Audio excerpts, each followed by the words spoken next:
You're listening to Jasmine Love on the Good Old Boys Radio Network. I have on the line my girl Rasheeda. How you doing over there? I'm good. How you doing, girl? I'm doing good. Can't complain, but gotta say that we've definitely been enjoying watching you this season on Love and Hip Hop Atlanta. Why? Like, what made you go into reality TV? I mean, it's definitely, a nice business to get into. Right. If you get the opportunity. And, it's just something that, I had a couple of different situations coming my way. Mm-hmm. And, something that I definitely looked at, as a way to be able to, expand yourself. Definitely. So was it more like a way to go ahead and push this music further, or was this just a way to get to know Rasheeda, like let the fans know more about you and tell your side of the story?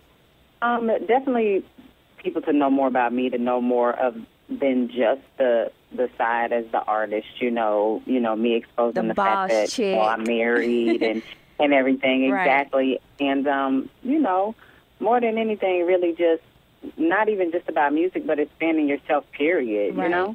Definitely. Well, I mean, seems to be the coolest chick on the show, my opinion, but it seems like, Rasheeda, you always end up kind of in the middle, and not saying that you start the drama, but it's like you always just have to be in the middle, like as far as the situation with you and your husband in the music, and then you kind of walked in on a situation with Scrappy and Shay, so you was kind of in the middle with Erica, and then the whole K. Michelle Meth Hit situation. So it's like, are there any regrets, like with you just being frustrated with why I always got to be the one in the middle?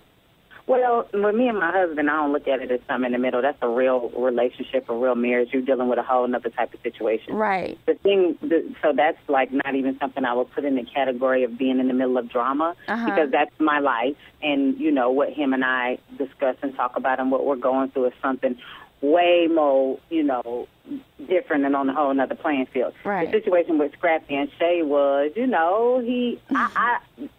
what you didn't see is more of the conversation that we did have. Mm-hmm. And I wasn't even in it. You know what I'm saying? I was just letting him know from him and I talking and him always saying that Erica didn't really show a lot of emotions. I'm like, she was crying to me. Right. She's and me having conversations with Scrappy and knowing what he wants to do, but he's doing the opposite. I was just keeping it real with him, like, bro, what you doing? That ain't what you said you wanted to do. Right. You know what I'm saying? So I'm just keeping it funky. As far as K. Michelle, like, the whole situation with her, really, I mean, that was my relationship with them was already to the forefront. I had just met her when we started taping the show. Okay. You know what I'm saying? And really, and to be honest with you, of course, I'm going to have a stronger opinion because I've heard the other side and I've heard her side. Mm-hmm. So at the end of the day, I don't regret anything that was done or said. I mean, the only thing I do hate is during some conversations, the editing, making it look like a person is talking to you in a disrespectful way when they're really not. Right. It was kind of foul, but it is what it is. It's reality TV, and you got to deal with the punches. And I'm not a drama-driven person. I'm a woman who's definitely focused on moving forward in my life, excelling my career, my marriage, and stuff like that. But when it comes to reality TV, the world doesn't want to see a goody two-shoe, a person who's never made mistakes, who's never said nothing wrong, because nobody lives like that. As far as I know, I haven't seen the perfect person. Right. So at the end of the day, it's just dealing with different little situations and how you handle them. So definitely. Talking to Rasheeda here, Jasmine Love on the Good Old Boys Radio Network. As far as like it being scripted, we all understand that there are a lot of edits, things being left out. But how much of the show is actually scripted? Like, tell us, how, as viewers, what should we be able to believe? Because it's like always we watch it and we're getting captivated, but then we hear the interviews and it's like, oh, that didn't really happen like that. So can you kind of explain that to us? I ain't never seen no script, so I don't know where that came from. But, one thing you got to keep in mind is, like, when you're filming reality television, you may sit there and have a conversation with me, per se, my husband, or with another castmate, for an hour or hour and 30 minutes or something. But the reality of it is we only have an hour for a television show, and you have massive different relationships and different situations going on. Exactly. So it's going to have to be edited down to what they initially feel like is the best thing for TV. Definitely. You know, so that's kind of like the part of it. I mean, a script, I ain't never seen no script. It's not scripted. I mean, what they do is they put together the places where events will play out, you know, or whatnot like that. But for the most part, it's not like you got a script in front of you and you like read it. Nah, hell no. Definitely. Thank you for keeping it real. About you and your husband, like you said, that is a real situation. How hard was it for y'all to have to play that out on TV in front of everyone? I wouldn't say it was like hard because, you know, every relationship has its ups and downs. And then when you mix in the fact that you guys work together, it creates a lot more to it, you know? And, you know, I just felt like, you know, people are kind of getting to see, you know, how a husband and wife team are working together, doing business together, you know, trying to, you know, achieve goals together, bumping heads and not agreeing on things, are agreeing on things and, you know, and stuff like that. And it's something that definitely goes on in life, you know. And definitely. I just wanted people, what I really want people to take from the situation is, you know, a woman and a man in 2012 being married for 12 solid years in a crazy business where something like that, you know, is rare. You know what I'm saying? Right. Then also being, you know, having a family and raising, you know, our son together in a household with his mother and father. And, you know, I wanted people to be able to see that, yo, you know, this happens in our community because we don't see that. I didn't grow up with my daddy and mama living together, and my husband ain't grow up with his mama and daddy living together. But you know y'all what I'm made saying? it work, right.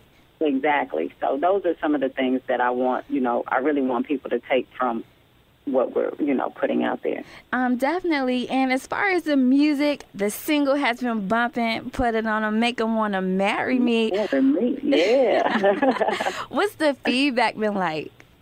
It's been crazy. Right. Everywhere I go, people are singing it. Every party I host, every place I step down, walking down the streets of New York and St. Louis, and just everywhere, it's just like people are singing "Marry Me." So, you know, it's a great thing. I'm just continuing to grow and push more music out there and keep it moving. And you know what I love the most about it is that it all ties together. It's like you practicing what you preach, because you have this song called "Marry Me," but at the same time, you know, we see your marriage. You know, 12 years, like you said, that's rare.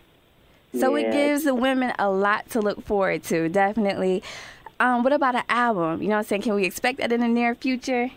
Well, actually, I released an album on iTunes, Amazon, Google Music, wherever you get your online music. Right. It's called Boss Chick Music. Boss Chick Music. Yeah, and it's, you know, the single's Marry Me. The next single will be Legs to the Moon featuring Candy.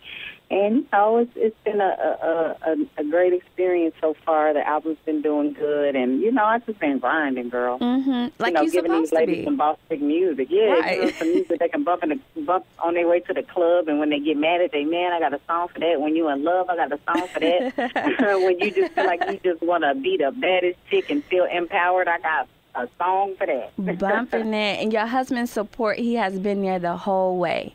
Yes, he definitely has. I love it. Now, one more question. Can we expect any collaborations with Jocelyn or Carly? I wouldn't quite say that right now, but you never know what could happen, but I don't know yet. We not there right now. I feel you. I feel you. Rasheeda, what's your Twitter so everybody can hit you up? Okay, everybody follow me on Twitter. I am at Rasheeda. It's Rasheeda. Follow me on Instagram. I'm at Rasheeda, the D-A, Boss Chick. Also, check out my website for all the fly apparel, accessories, and you can buy physical copies of my music, from mixtapes to albums to everything. My website is called imbossy.com. It's imbossy.com. And lastly, you know, the music, the album, Boss Chick Music, available wherever you get your online music. So make sure you cop that. And Monday nights, 8 o'clock, VH1, 11 Hip Hop Atlanta. Definitely. That's what you call a boss chick. More than the music. We got the accessories and everything going down. Thank you for calling in, girl. Y'all keep the lights right here. It's Jasmine Love on the Good Old Boys Radio Network.